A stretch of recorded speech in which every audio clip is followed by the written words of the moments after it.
নমস্কাৰ, মই ৰঞ্জন চৌধুৰী। মুখ্যমন্ত্ৰী ইতিমধ্যে কৈছে যে জুবিনৰ 10% অনুৰাগী মোৰ ফালে গুচি আহিছে। অক্টোবৰ মাহত কৈছে যে আপোনালোকে মন কৰিব। তাৰমানে ইলেকশ্যন মানে অহা বছৰ এপ্ৰিল, নৱেম্বৰ, ডিচেম্বৰ, জানুৱাৰী, ফেব্ৰুৱাৰী, মাৰ্চ, এপ্ৰিল 60। ইয়াৰ অৰ্থ হ'লটো যে 60ৰ পৰা 70% যে অনুৰাগী কিন্তু তেওঁৰ ফৈদৰ সৈতে কাম কৰিব, আৰু এইটো মই দেখা পাইছোঁ। মুখ্যমন্ত্ৰীৰ এনালাইচিছটো ভুল নহয়।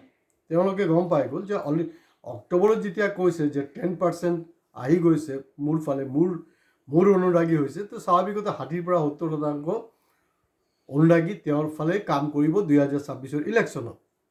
এয়া জল পট। মই সৰু ভিডিঅ' এতিয়াই আপোনাক প্ৰমাণ কৰি দিছোঁ তথ্য সহকাৰে। কাৰণ মুখ্যমন্ত্ৰী এনেই কোৱা নাই। তেওঁলোকৰ RSSৰ টীম আছে, ডিষ্ট্ৰিক্ট এডমিনিষ্ট্ৰেশ্যন আছে, IB আছে, বিজেপিৰ IT চেল আছে। তেওঁলোকো কিন্তু আমাৰ মাজত সোমাই গৈছে অলৰেডি। সোমাই গোটেই বস্তুবিলাক তেওঁলোকে মনিটাৰ কৰি আছে, আৰু সেই মনিটাৰিঙৰ ভিত্তিতে কিন্তু হিমন্ত বিশ্ব শৰ্মা ডাঙৰীয়া এনেকৈ ক'বলৈ সাহস পালে।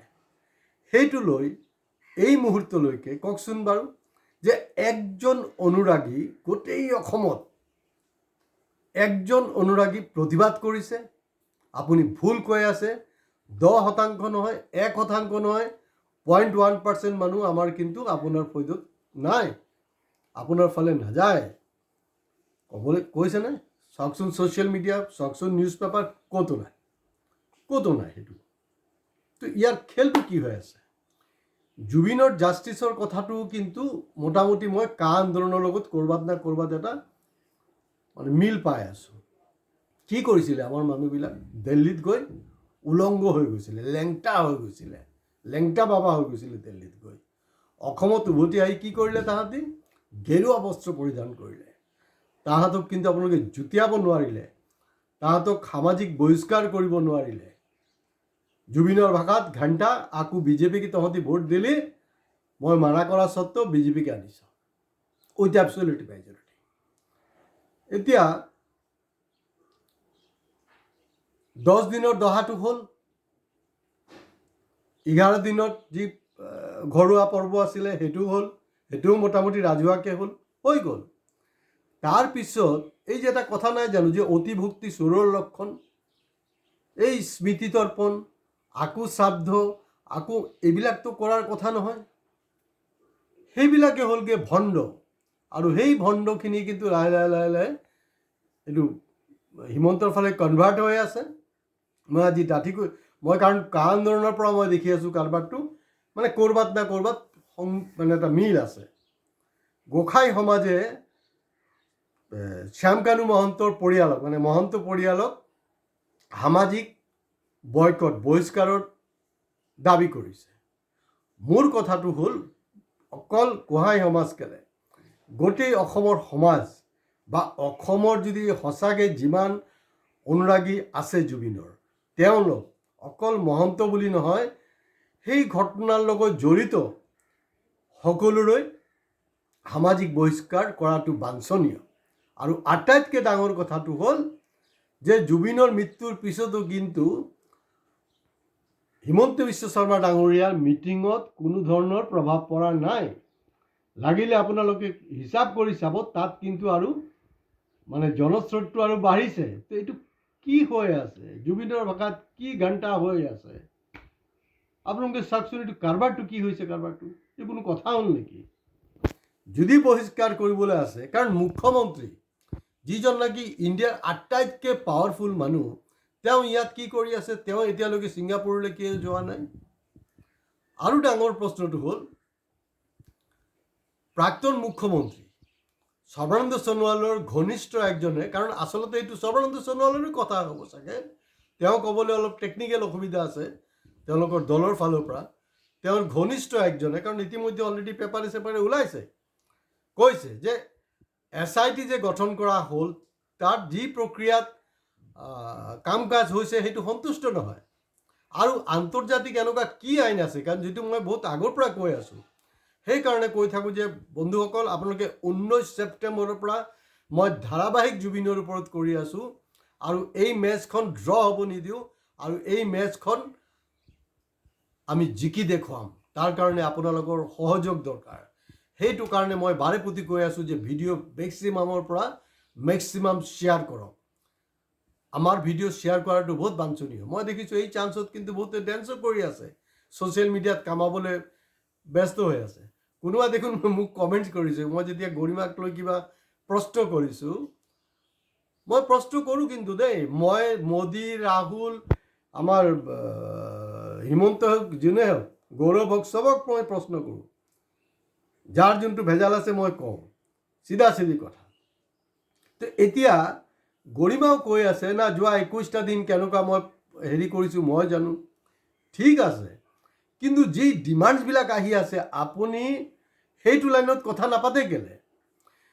যদি বিজেপিৰ নেতাই ক'ব পাৰে যে SITৰ প্ৰক্ৰিয়াটো ভালকৈ হোৱা নাই, আৰু কি এনেকুৱা আন্তৰ্জাতিক আইনৰ বাধ্যবাধকতা আছে যে ছিংগাপুৰৰ পৰা এতিয়া এই মুহূৰ্তলৈকে কোনো ধৰণৰ তথ্য পাতি কালেক্ট কৰিব পৰা নাই, এই কথাখিনি গৰিমাই ক'ব লাগে।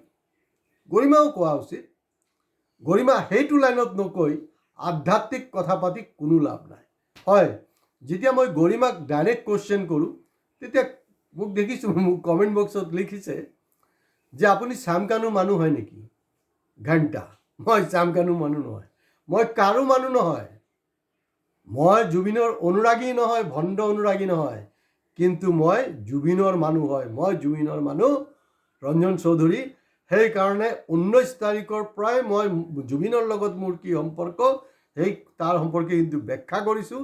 গতিকে প্ৰতিটা এপিছ'ডত আৰু ব্যাখ্যা কৰি আপোনালোকক আমনি কৰিবলৈ খোজা নাই, এইটো ধাৰাবাহিকভাৱে মই কৈ আছোঁ। আপোনালোকে প্ৰতিটা এপিছ'ড চাব। সম্পূৰ্ণ নোচোৱাকৈ কমেণ্টছ প্লিজ আপোনালোকে নিদিব। মানে অতি জ্ঞানী দৰকাৰ। কা আন্দোলন আমি দেখিছোঁ, অসম আন্দোলন আমি দেখিছোঁ, মইতো দেখিছোঁ ৰে বাবা। এই গুটকা খোৱা পাৰ্টিকেইটা হয়তো দেখা নাই, গুটকা খাই পটককৈ কিবা এটা কমেণ্ট দি দিছে, কমেণ্ট দিছে। কোনোবাই কৈছে বুঢ়াটো, আৰে দম আছে মোৰ লগত মৰ্ণিং ৱাকত ওলাবি, কোন বুঢ়া কোন জোৱান হয় মই ওলাই দিম। বুঢ়াটো তই জৱান হৈ কি ঘণ্টা কৰি আছ? এই মুহূৰ্তলৈকে হেৰি হিমন্ত বিশ্ব শৰ্মাৰ সভাত য'ত নেকি যি টি বকি আছে, তাত গৈ কিবা প্ৰতিবাদ কৰিব পাৰিছে? নোৱাৰে, দম নাই, ইহঁতৰ দম নাই। সেইকেইটাই হ'লগৈ ভণ্ড অনুৰাগী। আৰু ইতিমধ্যে মুখ্যমন্ত্ৰী ডাঙৰীয়া অলৰেডি জুখি লৈছে যে 10%, আৰু মই আজি আপোনালোকক কৈছোঁ সেই 10% কিন্তু 2026 ইলেকশ্যনলৈকে 60ৰ পৰা 70% হ'ব। অৰ্থাৎ মূলতঃ নতুন প্ৰজন্ম, তাহাঁতেই মেইনলি আছে, মিডিল এজ মানুহ কম আছে তাত, সেই অংশটো কম। তো গতিকে তেওঁ কিন্তু আৰামত ওলাই যাব। আমাৰ টাৰ্গেট হ'ব লাগে স্মৃতি, শ্ৰাদ্ধ, সকাম, সেইবিলাক নহয়।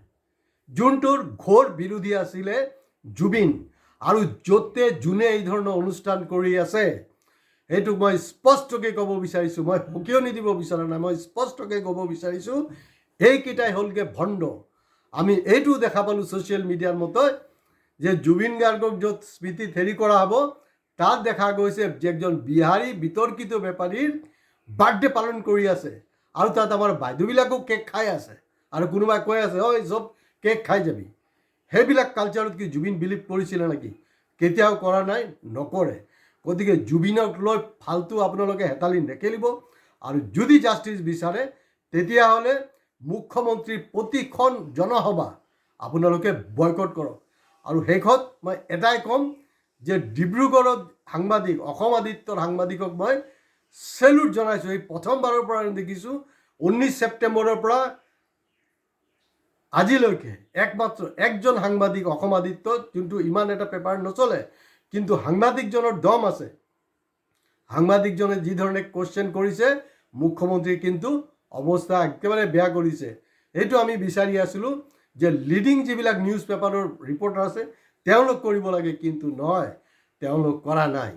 নিউজ পেপাৰ এজেঞ্চি ক'ৰবাত না ক'ৰবাত ছেটিং, টিভি চেনেলো ছেটিং। আপোনালোকক লাগিব যে বহুত কিবা কিবি হৈ আছে, আচলতে ঘণ্টা একো হোৱা নাই। কা আন্দোলনৰ সময়তো বহুত কিবা কিবি হৈ আছিলে, কিন্তু and of the day zero'. And of the day zero'. আজি ইয়াতে শেষ কৰিছোঁ। আপোনালোকে কিন্তু ভিডিঅ' শ্বেয়াৰ কৰাটো নাপাহৰিব আৰু চেষ্টা কৰক যাতে বেছিকৈ বেছি ছাবস্ক্ৰাইব কৰিবলৈ। কাৰণ মই সদায় কৈ আছোঁ, মই যিখিনি কথা কওঁ নহয়, আগদিনাখন ৰাতি মই জুবিনৰ সপোন দেখোঁ। যিবিলাক আমাৰ মাজত ইণ্টাৰেকশ্যন হয়, মত বিনিময় হয়, এইখিনি কিন্তু মই আপোনালোকৰ আগত উত্থাপন কৰি আছোঁ। গতিকে কালি কিন্তু এই কথা বতৰাবিলাকে মোৰ সপোনত আহিছিলে, আজি ব্যক্ত কৰিছোঁ। ভাল লাগিলে নিশ্চয় আপোনালোকে শ্বেয়াৰ কৰিব। নমস্কাৰ।